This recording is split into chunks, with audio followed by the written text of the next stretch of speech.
2001 की एक गर्म शाम थी। दुबई के साहिल पर खड़े लोग समंदर की तरफ हैरत से देख रहे थे। दौर पानी के दरमियान सैकड़ों मशीनें काम कर रही थीं। बड़े बड़े जहाज समंदर की तह से रेत निकाल रहे थे, पानी को हटा रहे थे, और आहिस्ता आहिस्ता एक ऐसी चीज तामीर हो रही थी जिस पर यकीन करना मुश्किल था। यह सिर्फ एक तामीराती मंसूबा नहीं था, यह एक ख्वाब था, एक ऐसा ख्वाब जिसका मकसद दुनिया को हैरान करना था। इस वक्त दुबई तेजी से बदल रहा था। चंद दहाइयां पहले तक ये एक छोटा सा सहराई शहर था, लेकिन अब वो दुनिया के नक्शे पर अपनी अलग पहचान बनाना चाहता था। आसमान को छूती इमारतें, लग्जरी होटल्स और मुस्तकबल जैसी सड़कें, दुबई हर वो चीज बनाना चाहता था जिसे लोग नामुमकिन कहते थे। लेकिन हुक्मरानों का अगला ख्वाब इन सब से बड़ा था। वो समंदर के अंदर नई जमीन बनाना चाहते थे। और यूं पाल्म जुमीरा का मंसूबा शुरू हुआ।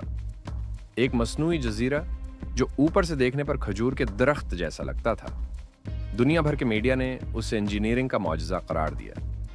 लोग हैरान थे कि इंसान समंदर के बीच पूरे जजीरे कैसे बना सकता है।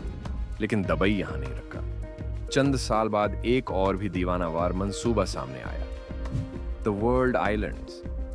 समंदर के दरमियान सैकड़ों छोटे जजीरे जो पूरी दुनिया के नक्शे की शक्ल में बनाए जा रहे थे। हर जजीरा एक मुल्क की नुमाइंदगी करता था। कहीं फ्रांस था, कहीं ऑस्ट्रेलिया, कहीं इंडिया और कहीं यूएई। ये ऐसा लग रहा था जैसे किसी ने पूरी दुनिया को समंदर के अंदर दोबारा तख्लीक कर दिया हो। दुबई का ख्वाब बहुत वाज़ेह था। दुनिया के अरबपति लोग यहां अपने निजी जजीरे खरीदेंगे। वो हेलीकॉप्टर में आएंगे, समंदर के ऊपर अपनी प्राइवेट हवेलियों में रहेंगे, और ये जगह दुनिया की सबसे एक्सक्लूसिव लोकेशन बन जाएगी। अब्तदा में सब कुछ हैरत अंगेज लग रहा था। दुनिया भर के सरमायाकार दुबई पहुंचने लगे। अरबों डॉलर खर्च किए जा रहे थे। मशहूर शख्सियात, बिजनेसमैन और शाही खानदानों के अफराद इन जजीरों में दिलचस्पी लेने लगे।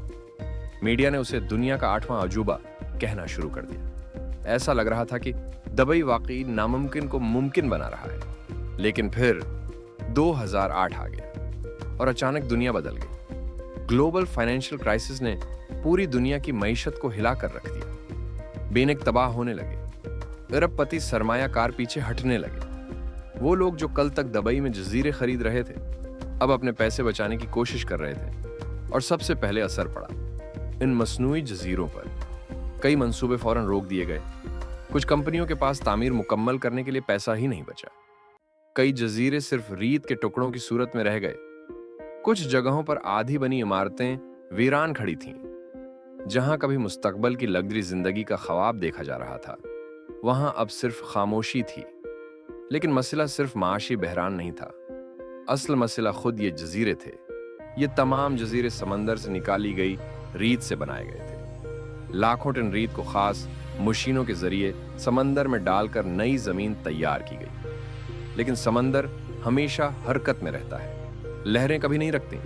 वक्त के साथ साथ कुछ माहिरीन ने खबरदार करना शुरू किया कि ये जजीरे इरोजन यानी कटाव का शिकार हो सकते हैं। और फिर यही होने लगा। कुछ इलाकों में रेत अपनी जगह से हटने लगी, पानी का बहाव तब्दील होने लगा। कुछ रिपोर्ट्स के मुताबिक बाज जजीरों के दरमियान पानी रखने लगा था, जिससे माहौलियात मुतासिर हो रही थी। कुछ साइंसदानों ने यह भी कहा कि इन मंसूबों ने समंदरी हयात पर असर डाला है। लेकिन शायद सबसे बड़ा मसला कुछ और था। लोगों को एहसास होने लगा कि समंदर के बीच आइसोलेटेड जिंदगी इतनी आसान नहीं जितनी इश्तिहारात में दिखाई गई थी। जजीरा खरीदना तो आसान था, लेकिन वहां मुस्तकिल रहना मुश्किल था। स्कूल कहाँ होंगे, अस्पताल कहाँ होंगे, रोजमर्रा की जिंदगी कैसे चलेगी। अगर किसी को हर वक्त कश्ती या हेलीकॉप्टर इस्तेमाल करना पड़े तो यह ख्वाब जल्द ही थिका देने वाला बन जाता है। गोविया ये मंसूबा देखने में जितना शानदार था, हकीकत में इतना ही पेचीदा निकला।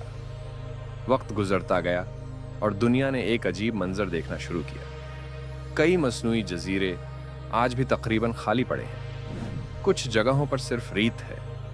कुछ जजीरों पर कभी तामीर मुकम्मल ही नहीं हुई। और कुछ ऐसे हैं जहां सिर्फ चंद इमारतें मौजूद हैं, जबकि बाकी सब वीरान है। ये मंजर अजीब लगता है क्योंकि जब आप आसमान से दुबई को देखते हैं तो ये जजीरे मुस्तकबल की अलामत लगते हैं, लेकिन जब आप करीब जाते हैं तो कुछ जगहें खामोश और खाली महसूस होती हैं, जैसे एक अधूरा ख्वाब। फिर भी दुबई ने इन मंसूबों को मुकम्मल तौर पर तर्क नहीं किया। कुछ जजीरों पर अब दोबारा तामीर हो रही है, नए रिजॉर्ट्स बन रहे हैं, कुछ हिस्से कामयाब भी हुए, खास तौर पर पाल्म जुमीरा, जहां आज लग्जरी होटल्स और महंगी रहायशगाहें मौजूद हैं। लेकिन द वर्ल्ड आइलैंड्स आज भी एक सवाल की तरह मौजूद हैं। क्या ये इंसान की सबसे बड़ी इंजीनियरिंग कामयाबी थी, या एक ऐसा ख्वाब जो हकीकत से ज्यादा बड़ा था? और शायद सबसे हैरानकुन बात यही है, दुबई ने समंदर के अंदर पूरी दुनिया तो बना दी, लेकिन आज भी उस दुनिया के कई जजीरे खाली पड़े हैं।